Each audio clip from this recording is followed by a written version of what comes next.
Esses daqui são modelos de gesso das arcadas de um paciente que eu estou começando a confeccionar mais um aparelho intraoral para ronquiapneia.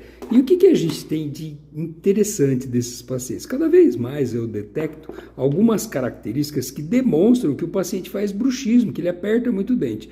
Por exemplo, essa estrutura óssea que vocês estão vendo reproduzidas aqui no modelo, isso daqui é um aspecto muito comum em quem aperta os dentes, chama-se torus mandibular.